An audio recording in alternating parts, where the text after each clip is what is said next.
The gift of the Magi. If they had both been sensible. A what-if classic story.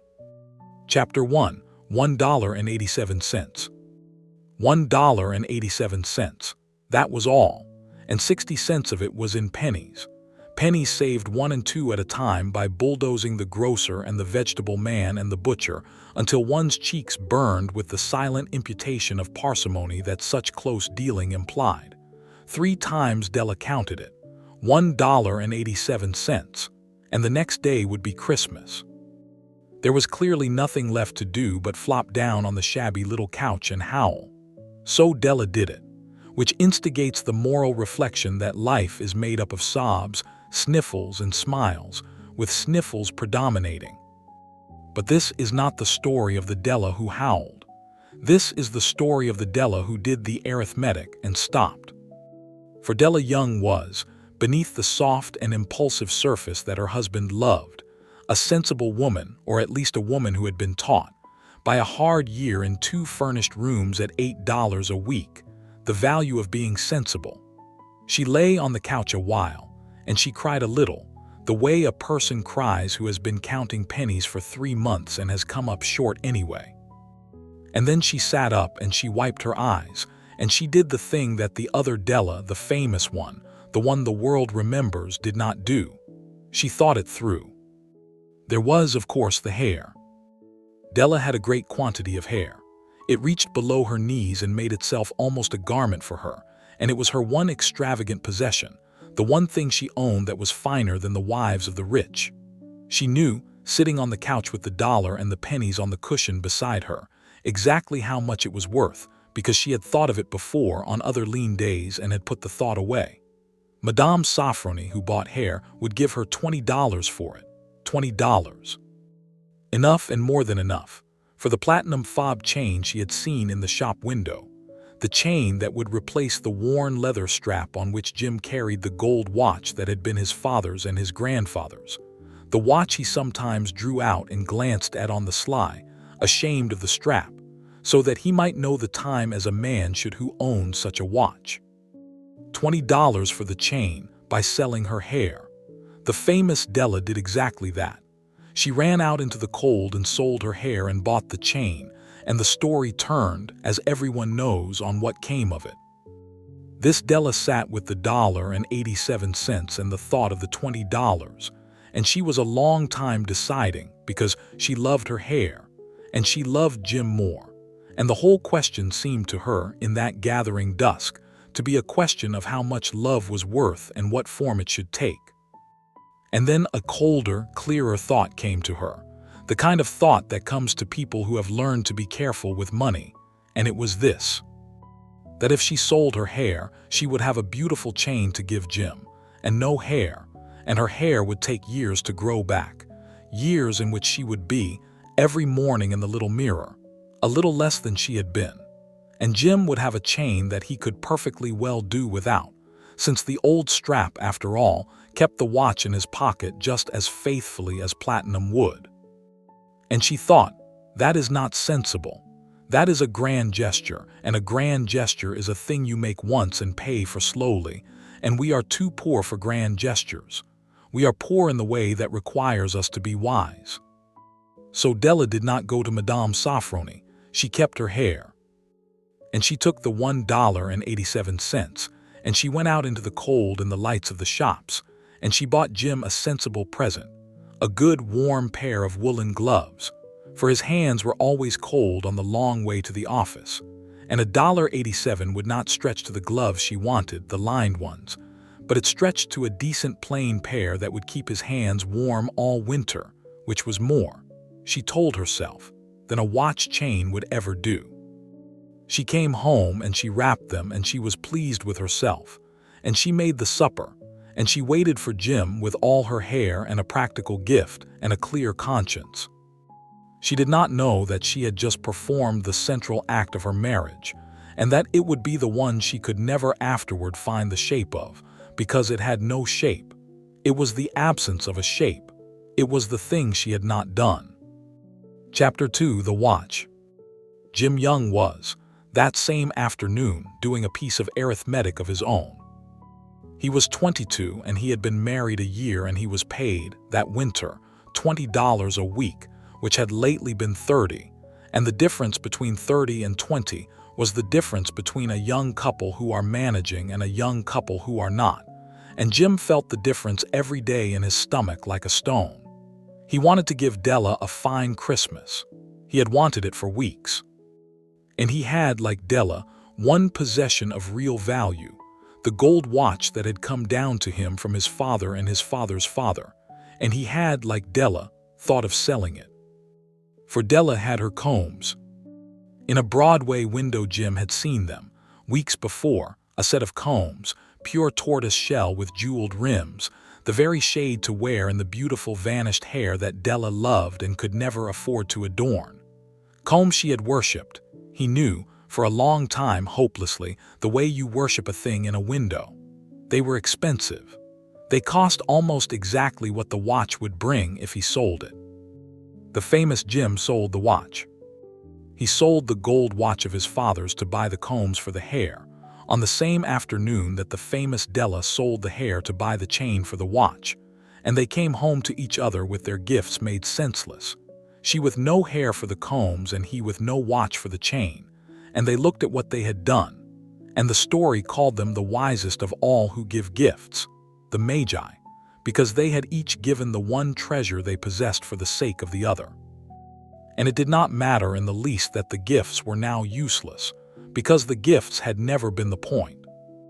This Jim, the sensible Jim, stood in the cold outside the Broadway window and looked at the combs and did the arithmetic, the same as Della had done, and arrived at the same place.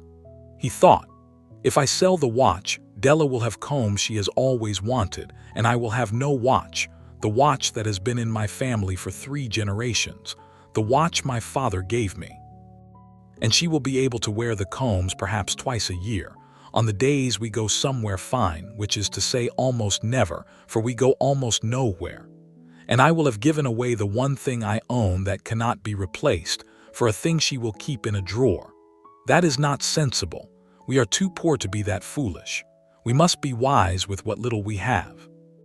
So Jim did not sell the watch. He kept it in his pocket on its worn leather strap. And with the few dollars he had managed to put by, scraped together the way Della had scraped together her pennies, he bought Della a sensible present, a warm scarf, a good one, soft wool in a blue he thought would suit her, for the rooms were cold and she felt it, and a scarf would warm her every day all winter, which was more, he told himself, than a set of combs kept in a drawer would ever do. He came home with the scarf wrapped under his arm, with his watch in his pocket, and a clear conscience, and the comfortable feeling of a man who has resisted a foolish temptation and done the responsible thing. And so on the night before Christmas in the year of their first marriage, Jim and Della Young each came home to the other having been wise. Each had looked at the one great treasure they owned and the one extravagant gift it could buy, and each had set the treasure down again untouched and bought instead a useful thing with the small money they could spare. Nothing had been lost. The hair was safe. The watch was safe. The combs sat in their window. The chain sat in its case. And 2 warm, useful, sensible gifts waited under the little tree, and the young couple sat down to their supper, both quietly pleased with themselves, both having done exactly the right thing, and neither of them ever knew what they had missed, because what they had missed was a thing that only shows itself by its absence, and an absence is the hardest thing in the world to notice. Chapter 3: A Practical Christmas. The Christmas itself was a success, by every measure that could be applied to it. Della gave Jim the gloves, and Jim was genuinely pleased, for his hands were always cold and the gloves were good ones, and he wore them the very next morning and was warm. Jim gave Della the scarf, and Della was genuinely pleased, for the rooms were drafty and the blue did suit her, and she wore it about the flat that evening and was warm. They ate their supper, which was a little better than usual because it was Christmas, and they talked, and they were happy in the ordinary way of young people who love each other and have come through a hard year without quite going under. And when they went to bed that night, neither of them lay awake, because neither of them had anything to lie awake about. This is worth dwelling on because it is the heart of the thing. Nothing had gone wrong. That was precisely it. In the story, the world remembers everything goes wrong. The gifts are ruined. The treasures are gone. The young couple sit among the wreckage of their own generosity, and the wreckage is somehow the most beautiful thing imaginable. But here nothing went wrong. The gifts were good. The treasures were safe. The wreckage never happened. And because the wreckage never happened, the beauty never happened either, for the two had been the same thing, and you could not have the one without the other. And the sensible Jim and the sensible Della had, with the best intentions and the soundest arithmetic, declined them both together without ever knowing that the second came folded inside the first. They were happy. It must be said clearly because it is the cruelest part. They were not punished for their wisdom. There was no twist in which the sensible gifts turned to ashes, no lesson taught by misfortune. The gloves kept Jim's hands warm all that winter and the next. The scarf warmed Della for years. The watch ticked in Jim's pocket on its old strap, which he never did get around to replacing because the strap worked, and a man does not spend money replacing a thing that works. The hair grew on, uncut, below Della's knees, her one fine possession, admired by her husband on the rare evenings she let it down, and the combs stayed in their Broadway window until someone richer bought them. And Della saw the empty space in the window one day in spring and felt a small pang she could not name and walked on. The two warm gifts wore out in time, as warm, useful things do. The gloves came apart at the seams after 3 winters and were thrown away. The scarf lasted longer, but it too grew thin and was at last given to the ragman, and neither Jim nor Della could afterward have told you the year it went, because it was only a scarf, and scarves come and go, and there was nothing about it to remember. They were useful, and they were used, and they were used up, and they left behind them exactly what useful things leave behind, which is nothing at all. For the whole virtue of a useful thing is that it asks nothing of you but to be used, and a thing that asks nothing of you leaves nothing behind it when it goes. And the young couple grew older, and grew, in time, a little less poor and then comfortable, and then, by the standards of their youth, almost prosperous, and they had a long marriage, a good one, by every measure that could be applied to it, and they were faithful and kind to each other and weathered the ordinary storms. And if you had asked anyone who knew them, they would have said that Jim and Della Young were a happy couple, and they would have been right, by every measure that could be applied. But there is a measure that cannot be applied from the outside, and it lived inside the marriage like a small empty room that the two of them, without ever speaking of it, both came in time to be aware of. Chapter 4: The Small Empty Room.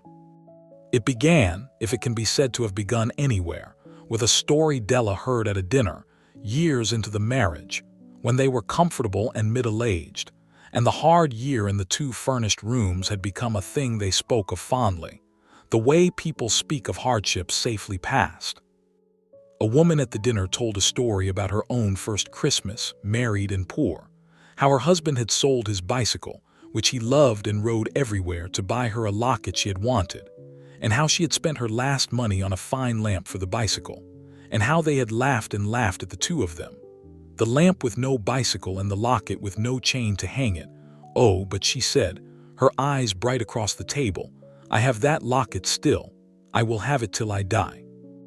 It is the dearest thing I own because, do you see, he sold his bicycle for me. And I never let him forget it, and he never let me forget the lamp, and we have laughed about it for 40 years. The table laughed with her warmly, the way people laugh at a story that has love in it. And Della laughed too. But under the laughing she felt the small pang again, the one she had felt at the empty window in the spring of her first married year, only larger now, and she did not understand it.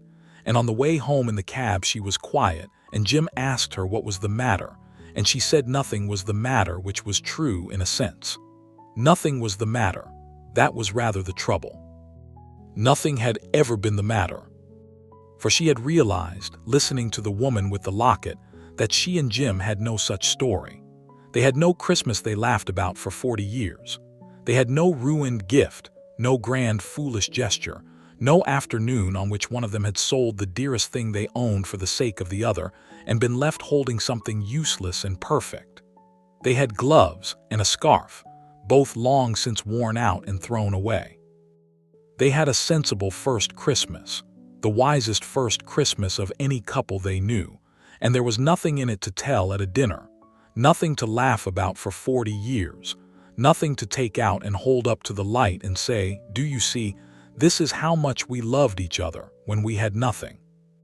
And she understood dimly what she had done with the $1.87 all those years ago on the couch, when she had wiped her eyes and stopped crying and done the arithmetic. She had been wise. She had spared her hair and Jim had spared his watch, and they had given each other warm, useful things, and they had lost nothing.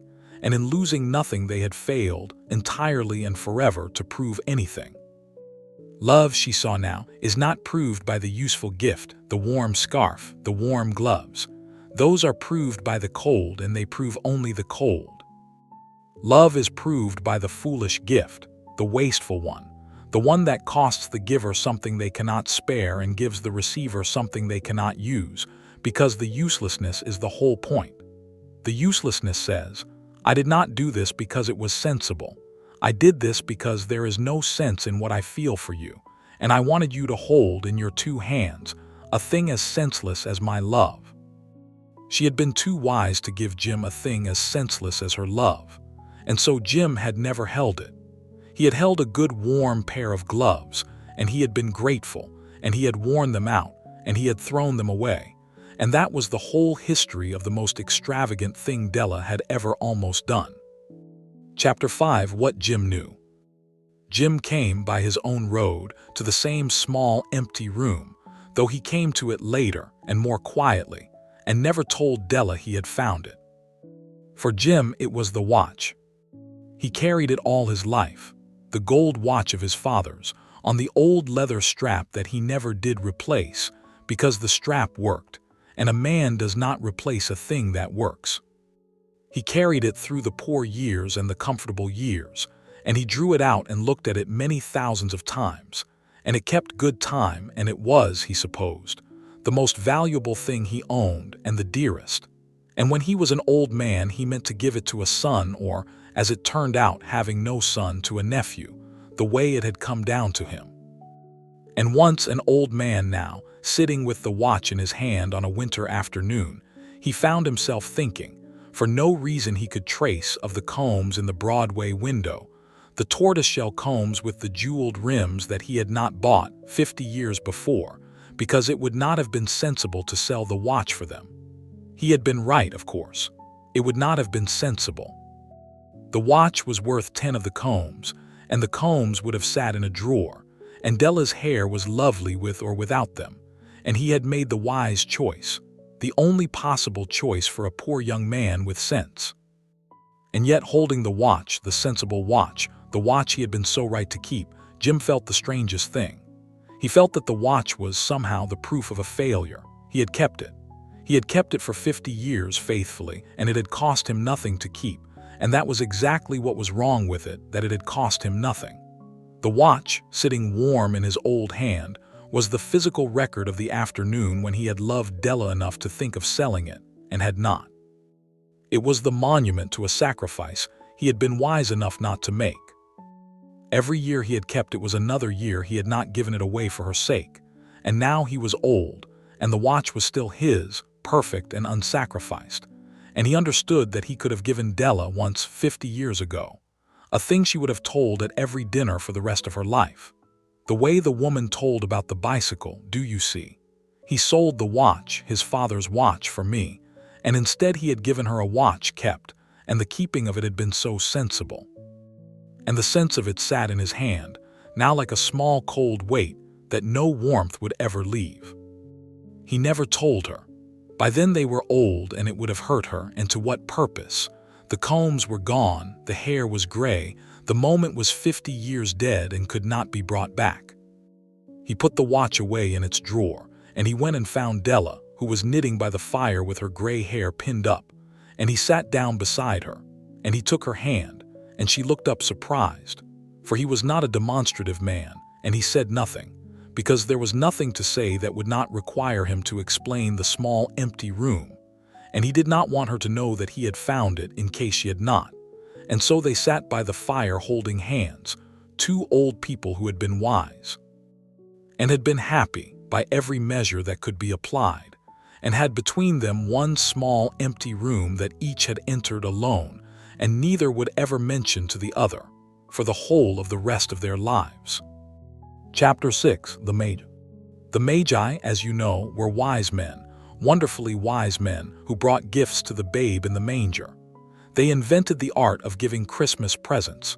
Being wise, their gifts were no doubt wise ones, possibly bearing the privilege of exchange in case of duplication. In the story the world remembers, the foolish young couple who each unwisely sacrificed for the other the greatest treasure of their house are called, at the last, the Magi.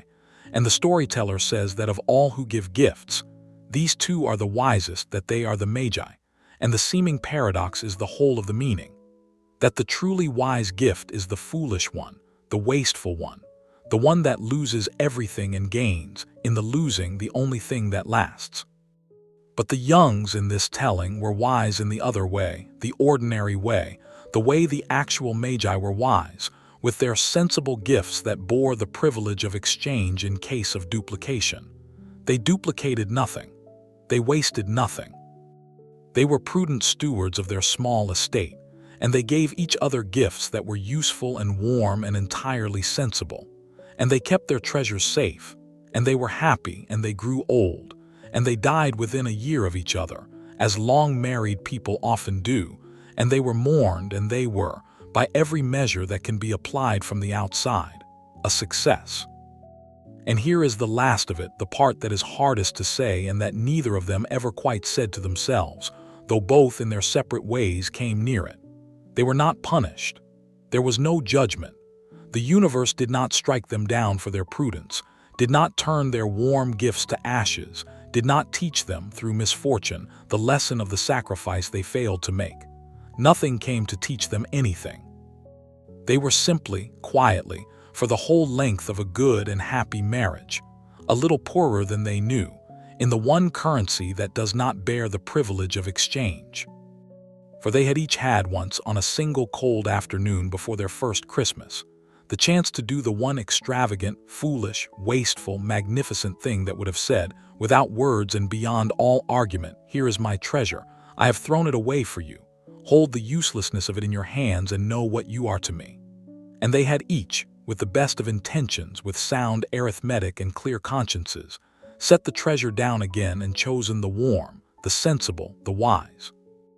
And the watch was kept, and the hair was kept, and the love was real and lasted, and warmed them both for 50 years like a good wool scarf. But it was never, not once in 50 years, proved. And a love that is never proved is not a lesser love. It may be every bit as deep as the proved kind, deeper even. It is only a love that leaves, when it is gone, no monument, no story for the dinner table, no useless beautiful object kept in a drawer for 40 years and taken out and held to the light. Do you see what we did for each other when we had nothing? It leaves a worn-out pair of gloves, thrown away one spring. It leaves a scarf given to the ragman in a year no one remembers. It leaves a watch kept and a head of hair kept, and a small empty room in the middle of a happy house, into which two wise people walked, each alone, late in their long contented lives, and stood a while in the quiet, and understood, without ever telling the other, what it costs to be too wise to be foolish, and how cheap in the end the bargain had seemed, and how dear it turned out to have been. Of all who give gifts, these two were the most sensible. Everywhere they were the most sensible. They were the Magi as the Magi truly were, prudent men with practical gifts that bore the privilege of exchange. It is only the foolish ones we remember. A What If Classics retelling.